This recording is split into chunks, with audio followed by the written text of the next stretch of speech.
However, let's begin our interviews now. Aughawillan turned back the clock yesterday as the 2014 senior team emulated the great Willies teams of the 80s and early 90s when they won the Fina Cup for the first time in 20 years after defeating the reigning champions St Mary's Kiltard by 113 to 110 to become the Leitrim Senior Football Champions. Now I'm delighted to be joined on the line by three representatives of the club, the PRO, Tracy McTague, Chairperson Paul Bohan and the club's manager Sean Pierson. Welcome to Sportsbeat, everyone. Hi, how are you?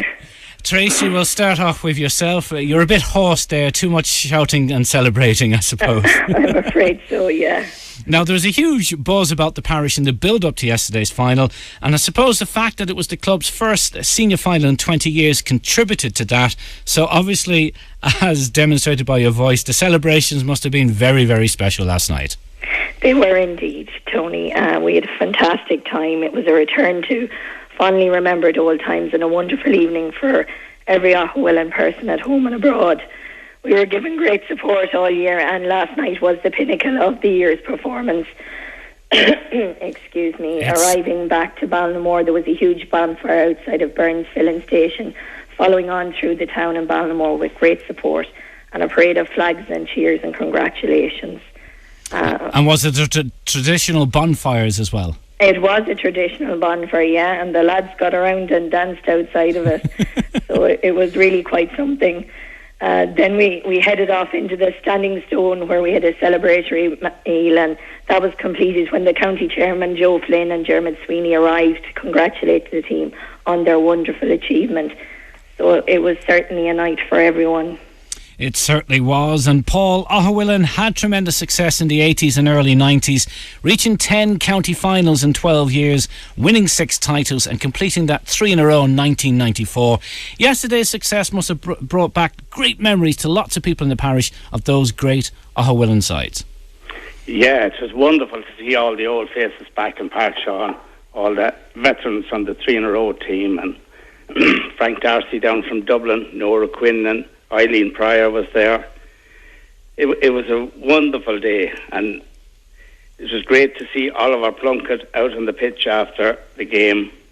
Oliver he was part of the 1960 Junior Championship winning team, and he had his grandson, Paddy Connaughton, was captain of St. Salem's minor winning team, and he had 3 grandsons playing for Aughawillan.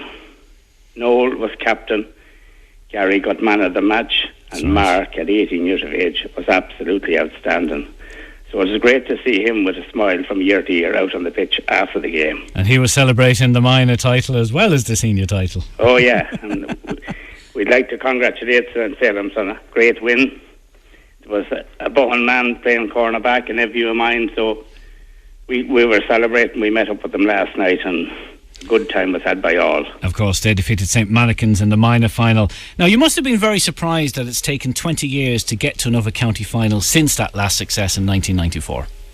Well, we surely didn't think in 1994 that it would take 20 years. We thought it was going to go on forever, but realistically that team was getting on in years at that time. And it took a while. Like we concentrated on underage and won everything there was to be won, right up to an under-21 title last year, which really, there was, I think, 8 or 9 of the team that was out yesterday on that under-21 team.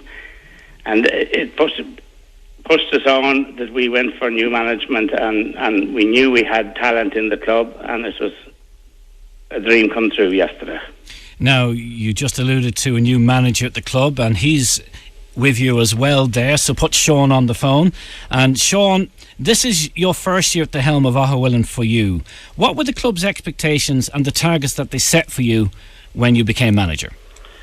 The expectations, in all fairness to them, was that we had to all grow in and get the same, all get in on the one idea that we're going to push the thing forward and set out a lot of ground rules and start work in progress for the year ahead. And really, the expectations, personally, I set high expectations, so the club's expectations would have been in that perspective as well.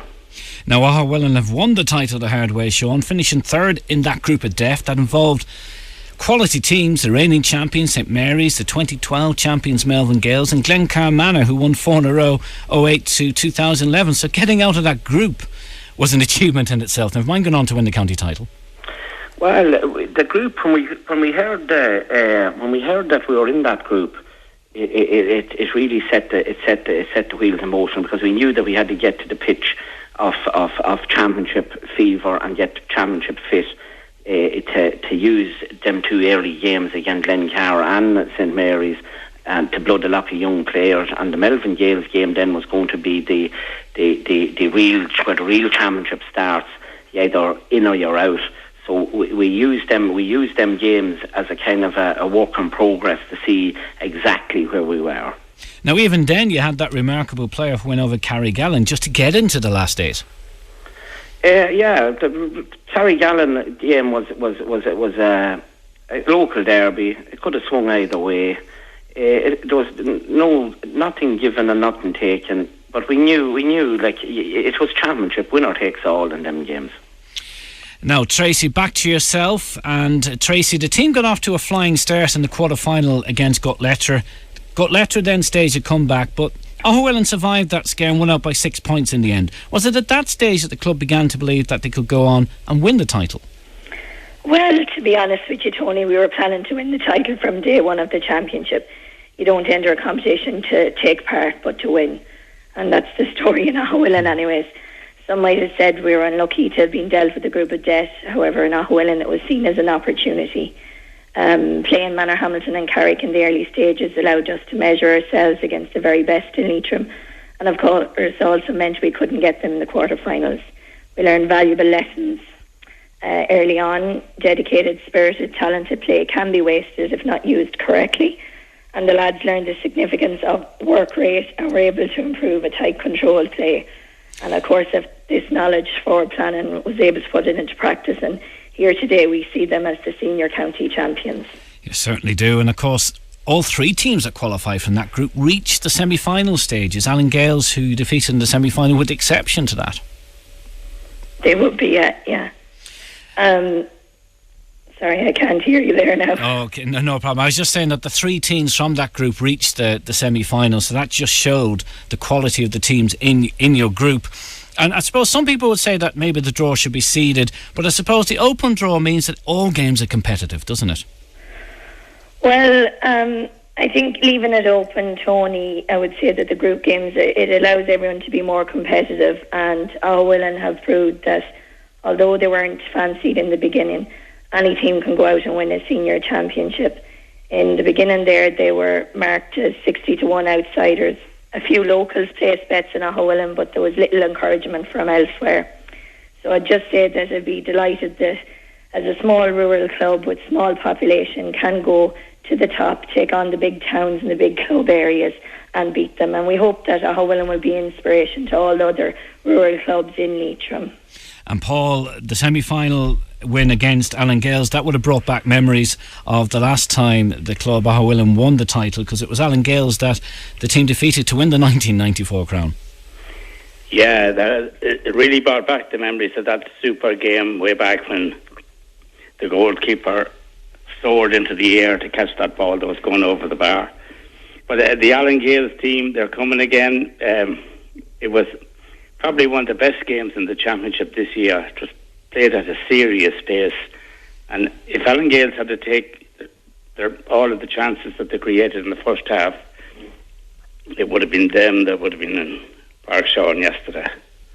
Now, when the club won the 3 in a row in 1994, they also reached 2 Connacht finals in that 3-year period, but unfortunately lost both to Knockmore Mayo and Tuama Stars.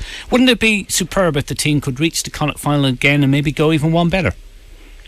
Well, we're not looking that far ahead.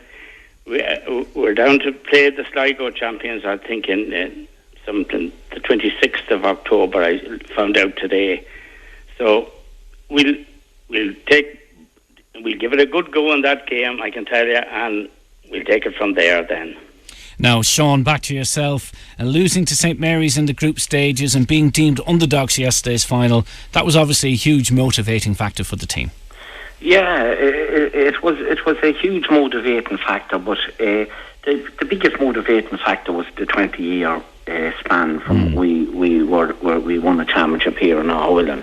That was the motivating factor. That was the one with the thing we homed in from the semi-final. The 20 years is a long time, and we rode it into 60 minutes, and we knew that if we got a performance out of us, we wouldn't be that far away. But definitely, it was a huge motivating factor to be in it in the first case, and to have a live chance of winning it the second case. Now, there was some heart-stopping drama at the end. St Mary's hitting the post, and then Aughawillan winning the penalty soon afterwards, with Sean Flanagan scored that decisive goal. He could have been tempted to score a point, but those late St Mary's scores afterwards proved he took the right option. Well, the thing about it is, in my book in football, if you get a penalty, you have a crack at it. You try to get the maximum out of it. Knowing Sean, he wouldn't probably had to go for a point, because Sean would be very confident, and have lots of confidence from his marvellous year he has for the club. And at the end of the day, his job is he put it away, and that's all we could ask of him. And the couple of scores that St Mary's got, they weren't going to lie down. We knew they were going to come at us, and lucky enough we had resolve, and we had the heart to keep it going. And finally, Sean, the dedication and commitment that the squad have given this year deserves great credit, and so does that of your backroom team, and it's helped to make your job easier and very enjoyable.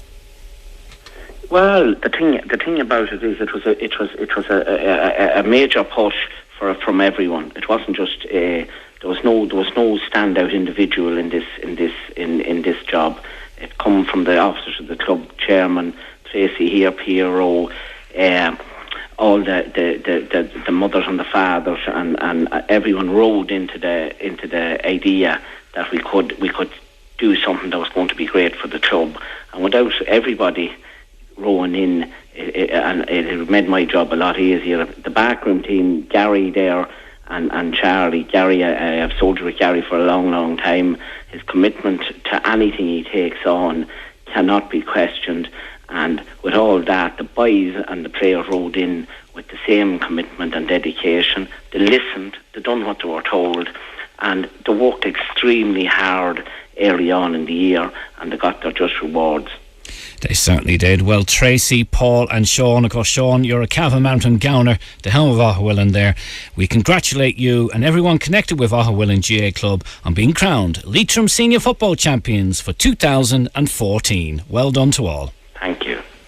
Yeah, and a pleasure to talk to all three members there, Sean and Paul and Tracy. We'll take a commercial break, and when we come back, we'll turn our attention to darts as Stoke City have gone 1-0 up on Newcastle United. Peter Crouch with the goal. We'll take that break.